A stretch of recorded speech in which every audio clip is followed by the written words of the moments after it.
Yo, what's up? How's it going? Good. I'm so sorry. I was in the replies and I was like getting disappointed. I was like, "Oh, come on, we gotta open up. We gotta be an open forum." So I have just 2 points. Okay. My first point is so I'm well. Just to preface this, I'm coming from the Catholic perspective. So I'm a Okay. Catholic, believe in all the church teaching, all that jazz. I'm also a gay Catholic who accepts the church teaching. So I don't I live a certain way that is chaste, X, Y, Z, all that stuff.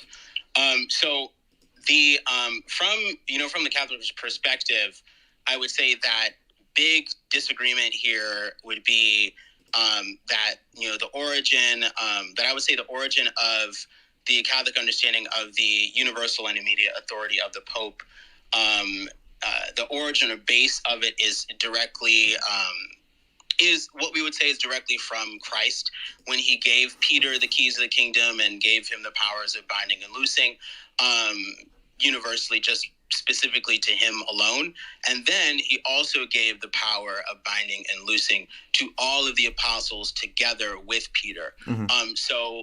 The Catholic position would be that we have both the universal and immediate authority of the Pope himself by himself and the successor of Peter. And then we have that same authority when all of the apostles are in communion, those who are in communion with Peter. So that would be like a major difference there. And so when, you have a case of, let's say, a bishop of Milan is trying to excommunicate Rome, it just wouldn't work. It would just be illegitimate. And so that's the first point. Okay. Hold on. Before we move on to your second point, can I address that argument? Sure. Yeah, sure. So the first point I would say to that is, if that was the case, let's say your argument is the case, and I'm aware of this approach. I used to be a Catholic as well, so I understand the argumentation that's used here. Confession away. Sorry. That's all right. Don't you think that we would see that manifestation in the first, say, 5, 6, 7, 8 centuries of the church? Yeah. There's a few texts that I have that point to that. But yeah, you would see that pretty early on. Well, but what I'm saying is, why would we see things like, for example, in every one of the ecumenical councils, there are canons that the council puts forward that contradict Vatican I's teaching of what the papacy is? I could say, in response to that, the Catholic position is not that each ecumenical council is not going to change, something that was said previously in another ecumenical council. Well, hold on. But wait. And so in Vatican I, but wait a minute. Don't you believe that ecumenical councils are infallible and magisterial? I would say that ecumenical councils are magisterial, but ultimately it's subject to the authority of the Pope, like in Vatican I. So, so when you mention in Vatican I, so like in Vatican I specifically, it says that those let there be anathema or XYZ. The people go astray who seek to appeal to ecumenical councils as if they are an authority above the Pope. So that's what that's what Vatican I teaches. Right. So ultimately, if you are a Catholic and you believe in, that means that you believe in God, the Father, Holy Spirit, whatever, and you believe in the Church, and the Church, that the magisterium, the head of the magisterial authority on earth is the Pope. So as a Catholic, you would believe that. So if I were to look back at an ecumenical council, and I would think that, this ecumenical council contradicts what the Pope said later in a different ecumenical council, then I'll be like, well, all right, too bad. I'm just going to follow what the Pope says. Basically, that's right. What my position would be. Yeah, I understand. But what I'm asking is, do you think that in these ecumenical councils at that time, like in, Nicaea 325 or all the way up to Seventh Ecumenical Council 787, do you think that those people in those councils, do you think they had the mindset of Vatican I, or do you think it's something that evolved? I'm not sure. I don't think I think a lot of things do evolve. I mean, I'm leaning on the fact that the people are getting to understand a bit more about, the church in relation to ecumenical councils. But just in the beginning of the church, like, we didn't have the setup of ecumenical councils until 100, like some centuries after. So hold on. So of ecumenical Jerusalem. councils, right? So you don't think ecumenical councils are absolutely necessary to the functioning of the church? I definitely think that they have become necessary to the functioning of the church.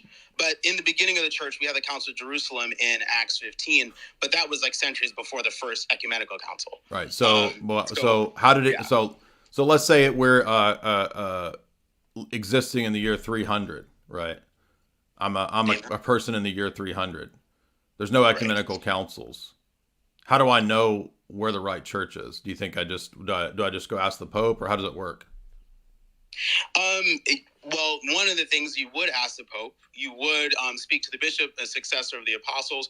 We have to acknowledge that the church existed before the first ecumenical council. I know it existed. I know it existed, but what I'm asking is, how, as if I'm a random person inquiring into Christianity at that time, how do I know where the true church is on your view? Because there's not been an ecumenical council. You would know through a bishop, through any bishop who's closest to you. You would figure out, okay, who is the bishop, who is the successor of the apostles, and that's what the church did, for that time. That's like, if you look at the makeup of the church. So let's say they would follow what their local bishop. So let's say it's 381. We've had one ecumenical council at Nicaea. Let's say it's 381. And I go to the Second Ecumenical Council, and they teach the Trinitarian doctrine that the church accepts. It's presided over by Saint Meletius, and it basically affirms the Cappadocian teaching on the Trinity. If I go to that council and I'm there and I see the bishops present, would that be a good way that I might know to identify the true church? Oh, well, yeah, definitely. Oh, really? So they became necessary. Like they became necessary. Okay. But wait a minute. So there's a problem in this argument, though, because Constantinople I closed out of communion with Rome. It was presided over by a saint who died out of communion with Rome. And Rome only accepted that council a couple centuries later as ecumenical. Retroactively. But you just admitted that I could know by being at that council. Well, you could know. You could definitely know. So the papacy isn't necessary to know now, or I mean, you could know where the true church without the papacy. You would say that the council did not go on without being in communion with Rome. Like it was. So I didn't. So I could know the Trinity and the true church without the papacy. Yeah. So if you were to have, you had the first ecumenical council. Are you saying that the first ecumenical council, the Bishop of Rome was not involved in it in any way? Did I say that? No, I'm just asking. So you would say, what does that have to do with? No, what did I? No. I'm talking about the second. This will address that. So did the Bishop of Rome have anything to do with that council as it was occurring when it opened? Was the Bishop of Rome a part of the council? When hold on. Who called the council? The emperor. Right. Emperor Constantine. And they sent legates, right? They send papal legates. Rome sends legates. Yeah. Yes. Okay. What does this have to do with my argument from the second council? No, what it has to do with it is to say that through all things, the Pope was still involved with that council. There was no. Why are you switching to the? You're switching. You didn't have the case. What are you talking? You're talking about Nicaea. I'm talking about Constantinople I in 381. No, but your argument was the fact that the council can go on without the Bishop of Rome. It did. But you did that. That's not what happened. Yes, it is. Bishop of Rome was involved from the beginning. No, it wasn't. Yeah, he was. I mean, you just said we just had legates, who represented to Nicaea. In Nicaea, exactly. I'm talking about Constantinople I, not Nicaea. I said 381. I'm sorry, I got confused. No, you tried to switch it. I got confused. I didn't try to switch it. I want to admit that I did not try to switch it. I got confused with the cities. Okay. But you're saying that in the Council of Constantinople, was the Pope involved in that council? No, it closed out of communion with him. The saint that presided over it was Saint Meletius. Let me finish. Died out of communion with Rome. And Rome retroactively accepted Constantinople a couple centuries later. Well, yes. But you already admitted that. How does that contradict what I mentioned? Because you just admitted that I don't need, because I don't need the papacy to recognize the true council and to recognize the doctrine of the Trinity. No, that's not what I said. I said I said you did say that. You asked if ecumenical councils were necessary to know the one true faith, right? And I said that they became necessary. Okay, and I gave you that doesn't mean. No, you said earlier that the papacy was necessary for ecumenical councils. That was your first argument when you got on here. No, yes, it was. That was your first argument. No. Yes, it was. No, You said Vatican I teaches that ultimately ecumenical councils are the ones confirmed by the Pope. Well, yes. Exactly. Thank you. Right, but exactly. That doesn't mean that it has to be confirmed by the Pope at the same time as the council happened. He can retroactively acknowledge a council. So if the but Pope you already admitted that you already about him retroactively. You're just coping. Right? You already admitted. No, I mean it's not a cope. It is a cope. You already admitted accepting it. That means that it's not up to him to accept it. That means it wasn't ecumenical until he accepted it. That's just what it means. All right. If you're not going to shut up, I'm going to boot you. Are you going to let me finish? Okay, I'll go to the next point then. No, I'm not done with this point. No.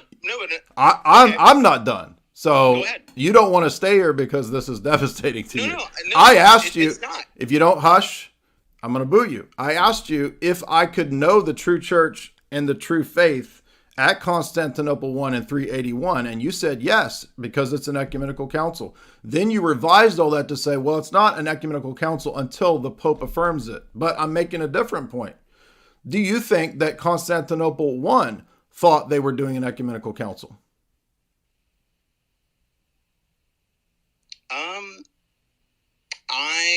I'm not sure in my opinion, if that's one of the ecumenical councils, then I think the people involved, whatever they particularly. Why were they charging forward with this without Rome? I'm not sure. So were they heretics and schismatics? I think those who are outside of communion with Rome. So they're heretics. So they're heretics and schismatics. I mean, you wouldn't be a heretic. So they're heretics. Are they? You just said they are. So you think? No. I said I think if you are doing something outside of communion with Rome, that's them. Schism. That's them. That's schism. Mm-hmm. So they died in schism. So you think that a schismatic council taught the Trinitarian doctrine for the whole church?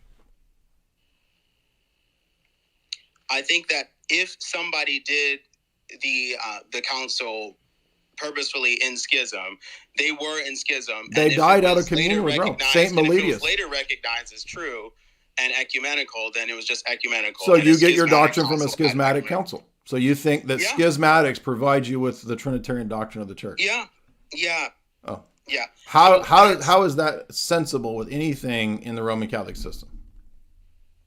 Because the Pope recognizes which councils are ecumenical. That's why it's consistent. Well, I mean, you're just stating your position, and I'm showing you that it's a nonsense position. You asked me how it's consistent, and it is. So it's not consistent because orthodoxy doesn't come from Rome; it comes from schismatics, is what you just admitted. You think the Trinity is an important doctrine? Is the Trinity important doctrine? If the Pope did not accept is the Trinity an important doctrine? Yes, it is necessary. Where did the church derive that doctrine from? What council?